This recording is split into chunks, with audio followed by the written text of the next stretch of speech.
Reeza साहबा, मैं आपकी बहुत ज़्यादा रिस्पेक्ट करता हूँ ऑनेस्टली, क्योंकि उसकी वजह यह है कि जिस सोसाइटी में हम हैं यहाँ पे किसी खातून का काम करना एक इंतहाई मुश्किल काम है, और उसके बाद जर्नलिज्म जैसे काम में फील्ड में आना उससे ज़्यादा मुश्किल है, और फिर इतनी अरसा मीडिया के अंदर सस्टेन करना टेलीविज़न के ऊपर, और फिर इतनी ट्रोलिंग के बावजूद और आपके खिलाफ जब ट्रेंड्स भी बन रहे हो, तो मैं ऑनेस्टली आपको वाकई दाद देता हूँ। और इसके लिए बड़े मजबूत नर्व्स चाहिए होते हैं, ये कमज़ोर नर्व्स के लोगों का काम नहीं है। और मैंने बेशुमार लोगों को यहाँ देखा है कि थोड़ी सी अपोजिशन के बाद वो उनका मेंटल बैलेंस जो वो ख़राब हो जाता है, लेकिन आपका माशाल्लाह वो है, और ये चीज बड़ी अच्छी बात है। मेरा ख्याल है कि और इसके लिए मैं आप जैसे तमाम सीनियर्स साहब ने हमेशा बहुत सपोर्ट किया है, सलीम साफी साहब ने बहुत सपोर्ट किया, मैंने अपने जिस भी सीनियर से जब भी सपोर्ट मांगी है हर एक ने हमेशा बहुत सपोर्ट किया। वैसे तो हम आपके सीनियर नहीं हैं, आप इतना हमारे साथ इतनी ज्यादती ना करें, आप इतनी ज्यादती ना करें। बहुत मुश्किल ये है कि 6 महीने आप मुझसे बड़ी हो। जावेद साहब आईडी कार्ड निकालें, जावेद साहब आईडी कार्ड निकालें, ऐसा नहीं हो सकता। ये नहीं, आपका राज नहीं मैं खोलना चाहता। जावेद साहब बेडू को छेड़ दिया। जावेद साहब का आईडी कार्ड निकालें जावेद साहब। वैसे एक बात यह है कि गरीदा फारूकी हो या जो पाकिस्तानी मीडिया के अंदर जितनी खवातीन है, और इतनी सख्त अपोजिशन के बावजूद जो है ये वाकई काम कर रही है, और पाकिस्तान जैसी सोसाइटी के अंदर मेरा ख्याल आइकान है, इन सबको सलूट पेश करना चाहिए। यकीनन आपने दुरुस्त कहा। और जो फीमेल रिपोर्टर्स हैं वो जो फील्ड में मुसलसल जाती हैं, जो खसूसी हरासमेंट है जो टारगेटेड है वो अपनी जगह पर, लेकिन जो अमूमी हरासमेंट है, जो वर्क एनवायरनमेंट है, वो इतना बुरा है खवातीन के काम करने के लिए, बहुत ज्यादा। और वो रोजाना काम करती है, तो उनको भी सलाम है। लेकिन आपने अब you are be just being nice and be you return the compliment कि हमारी सपोर्ट चाहिए, लेकिन हमारी सपोर्ट तो मौजूद है, लेकिन असल में आपको पता है कि आपकी लड़ाई क्या है। बिल्कुल सही। और वो आपको खुद ही लड़नी होती है, और आपको सपोर्ट की जरूरत भी नहीं है। वैसे you have been fighting it out, so hats off to you. और उनको हम ये मशवरा देंगे कि आप चौक में बैठे रहें। इनको वो ट्रोलिंग करते हैं, बार-बार देखिए आप आपने अलार्म लगा दिया है, हमारा अलार्म लगा दिया, चौक में बैठे। अच्छा, अभी तो शुक्र है कि जब से वो मामला हुआ है उसके बाद से चीजें वगैरह सब सुकून में आ गई हैं, वो गालियां नहीं पड़ रही हैं सोशल मीडिया पे। वो मेरे एक दोस्त थे, उनको किसी दहशतगर्द। जावेद साहब नहीं, आप एग्री नहीं करते? मैं एग्री करता हूं वैसे आप, लेकिन काफी क्लेंजिंग हो गई। मेरे जो दोस्त थे ना, उनको दहशतगर्द तंजीम की तरफ से एक आगे धमकी, तो उन्होंने पुलिस वाले से रब्ता किया। उन्होंने कहा जी कि ये मुझे बताया मेरा नाम है या नहीं उनकी लिस्ट में, तो उन्होंने कहा जी कि अच्छी खबर भी है और बुरी खबर भी है। तो बुरी खबर पहले मैं आपको सुना देता हूँ। तो ये बुरी खबर क्या है? उसने कहा बुरी खबर ये कि आपका नाम है। कहते यार इसके बाद अच्छी खबर क्या होगी? कहता अच्छी खबर ये कि उनकी लिस्ट इतनी तवील है, आपकी बारी नहीं है, आपकी बारी है 5 साल में गालियों की फहरिस्त की तरजीहात तब्दील हो गई है। अब हमारी तरफ नहीं आते हैं, आपको पता है किस तरफ जाते हैं? अब गालियां देते हैं किसी और तरफ जाते हैं, तो उसको जवाब वैसे ये कि वो बाहर जो बैठे हुए हैं वही करते, वो अंदर वाले जो है इतने डर गए कि वो बाहर वाले भी डरे हुए हैं। हाँ, वो बाहर वाले भी डरे हुए हैं, क्योंकि बाहर जब केस होने शुरू हो गए हैं और कोई 41 लोगों की लिस्ट ये बाहर से बुलवाया जा रहा है। पहले दिन से वो जिस दिन आपको याद होगा कि लाहौर के जलसे में सना मिर्जा के साथ उन्होंने बदतमीजी की थी और बोतलों वगैरह से उनको मारा था। और अब पहली बात तो ये है ना कि हुजूम और एक फर्द, ये तो कोई मुकाबला नहीं होता ना।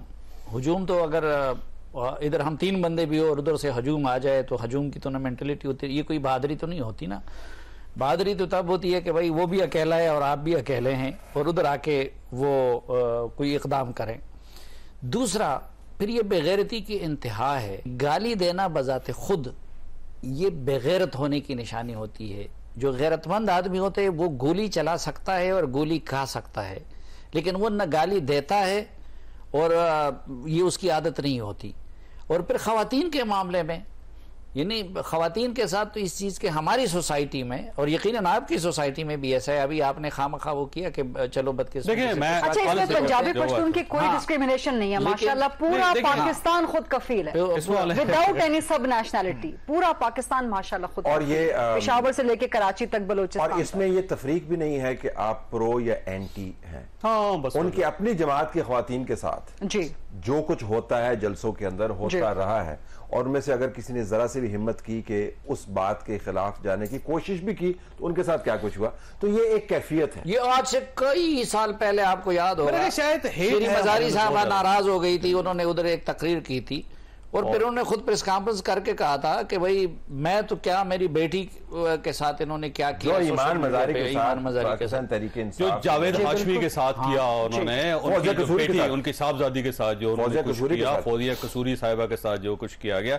और आज अगर अपने पंजाबियों का, आज अगर बेगम उनका साथ छोड़ जाए तो जो बेगम के साथ आपने अपने पंजाबियों का एहतराम किया, तो आज मैं भी आपको अपने पख्तूनों के बारे में एक, ये इनकी बात ठीक है कि ये चीज़ें किसी कौमियत तक ख़ास नहीं है, ठीक है।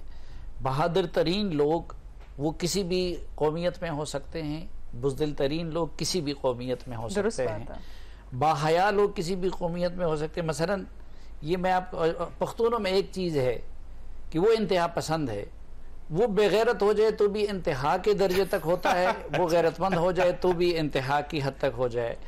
अच्छा, अब मैं इसको तो खैर गैरत बेगैरती के ज़मरे में उससे ना मिलाया जाए, लेकिन मुझे एक दिन एक दो पंजाबी वज़ीरों ने कहा, इमरान खान साहब की काबीना ने, उन्होंने कहा यार हम तो आप लोगों को बड़ा वो समझते थे, हमारा तो पख्तूनों के बारे में सारा तस्वुर जो था वो बिगड़ गया। मैंने कहा क्यों?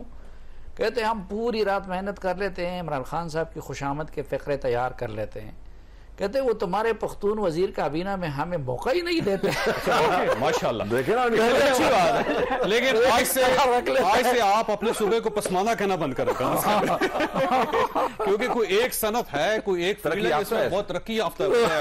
हम ये समझते थे ये हमारा ही कमाल है ना, तो मैंने आपको बताया। अच्छा, ये फरमाइएगा सर, ये वैसे जो लीडर्स हैं, जितने आपने, ज़ाहिर है आपका शो सबसे पहले स्टार्ट हुआ था पाकिस्तान में, तो इतने लीडर्स को आपने बुकताया, तो कोई अच्छा भी लगा आपको इनमें से? देखें, अगर प्रोफेशनली देखें तो जो बेनज़ीर भुट्टो साहबा मरहूमा, वो फैंटास्टिक इंटरव्यू उनका होता था, क्योंकि एक्सप्रेशन बड़ा जबरदस्त, और दूसरा उनके साथ ना आप इधर उधर की बात नहीं कर सकते थे, वेरी अलर्ट, वो सवाल पलटाने में, जवाब देने में पढ़ी लिखी खातून थे, बहुत ज्यादा वेल लर्न्ड, ग्लैमर भी उनका बहुत था, चार्म था, camera liked her. So of all the people that I have interview, Margaret Thatcher को मैंने इंटरव्यू किया हुआ है, but you know Benazir Bhutto had something extra about her, तो मुझे तो शी वाज आउटस्टैंडिंग। ये वैसे भुट्टो फैमिली में क्रिज्मा है एक, इसमें कोई शक नहीं है। पुल ऑफ करना भी जरूरी है, क्रिज्मा तो यकीनन है, लेकिन बेनज़ीर साहबा हैड प्रेजेंस। ऑफ लेट मैंने वैसे देखा नवाज शरीफ साहब जाने से पहले तो उनकी इंटरव्यूज में ठहराव काफी आ गया, वो कम बोलते हैं लेकिन जवाब उनके बड़े जामे होते हैं। So but Benazir Bhutto was outstanding, so I would put her at the top of the list. और खान साहब को आप पसंद नहीं आए, या आपको वो खान साहब पसंद? नहीं, मुझे कोई नहीं। I think Imran will make an fantastic interview, TV में तो बहुत अच्छा होगा। तो मैंने तो कई मरतबा उनको ये भी कहा कि मेरा जो आइडियल इंटरव्यू है वो एक पंडाल सजा हुआ हो और उसके अंदर कोई 10,000 के करीब सिर्फ पीटीआई के लोग बैठे हुए हों और फ्रंट रो के ऊपर उनके तमाम काबीना के लोग बैठे हुए हों, स्टेज के ऊपर सिर्फ मैं, इमरान खान साहब और मेरी टीम, और ये लाइव ब्रॉडकास्ट हो उनके अपने प्लेटफॉर्म्स के ऊपर, और 2 घंटे का लाइव इंटरव्यू। ठीक, तो पता चल जाएगा कौन कितने पानी में। देखो, देते नहीं ना इंटरव्यू। समझदार हो गए, समझदार आदमी, उनको अंदाजा है। और देखे ना जरा, इस तरह का इंटरव्यू किसी को भी नहीं देते वो। नहीं, वो जाहिर है, वो देना चाहते हैं। बाकायदा उनका एक तरीकाकार होता है कि पहले वो एंकर को थोड़ा सा तैयार करें और फिर वो खुद बोलते रहें, और दरमियान में अगर आप इंटरवेंशन करें तो नहीं मेरी बात नहीं, एंकर तो होता नहीं, लिसनर होता है उनके सामने से। क्योंकि उनका ख्याल ये है कि अच्छा, जो बाहर के इंटरव्यू देते हैं उसके अंदर बिल्कुल भीगा बिल्ला बन जाते हैं, उसमें वो तड़ जब सवाल आगे से आते हैं। अच्छा, वो भी उनका एडवांटेज ये है कि वो चूंकि डिजिटल लिंक के जरिए होता है, उसमें लैग है, तो अगर सामने किसी जगह पर आकर वो इंटरव्यू दें तो वो बिल्कुल सही इंटरव्यू। अच्छा, he was never like this. जब ऑपोजिशन में हुआ करते थे 2014 टिल 2018, ठीक इंटरव्यू दिया करते थे, बेहतर इंटरव्यू दिया करते थे, लेकिन प्राइम मिनिस्टर बनने के बाद से ऑल टुगेदर 180। देखिए, 2 इश्यूज है ना। एक इशू ये था कि उस वक्त वो प्राइम मिनिस्टर बने नहीं, ना मुझे तो आप कुछ भी कह सकते हैं, फिक्रे पे एतराज उठा दिया प्राइम मिनिस्टर बनवाए जाने के बाद। अच्छा, वैसे आपको मेरा ख्याल कभी एजाज हासिल नहीं हुआ उनका इंटरव्यू करने का? नहीं, जिंदगी में एक बार तो उन्होंने गलती की थी 2012 में, वो पहला और आखिरी इंटरव्यू था उनका। आपने क्या गलती की? उसमें मैंने हाथ पे बहुत हौला रखा क्योंकि वो किसी के जरिए तय हुआ था। उसके बाद फिर ये जो मुख्तलिफ लोग हमें साथ बैठाने की कोशिश करते थे, कई नाम थे, कई कोशिशें हुई, तो मैं उनको यही कहता था कि यार मैं उनके साथ वैसे जाके क्यों बैठूं, क्योंकि हमारी रवायत ये कि जिसके घर आप जाएं या जिनके साथ चाय पानी पी ले तो फिर तबसरा करते वक्त आपकी आंखों में हया आती है। मैं नहीं चाहता कि उनके बारे में तबसरा करते वक्त मेरी आंखों में हया आए। हाँ, वो इंटरव्यू दे, मैं जर्नलिस्ट हूँ, वो सियासतदान है, आप लोगों की ज़रूरत भी नहीं है, मैं खुद चला जाऊँगा। और जिस तरह तलत साहब कह रहे हैं, तो मैंने मुख्तलिफ उनको ऑफर किए कि भाई इस तरीके से, जिस तरीके से आप चाहते हैं, लेकिन लेकिन उन्होंने ये वो नहीं किया।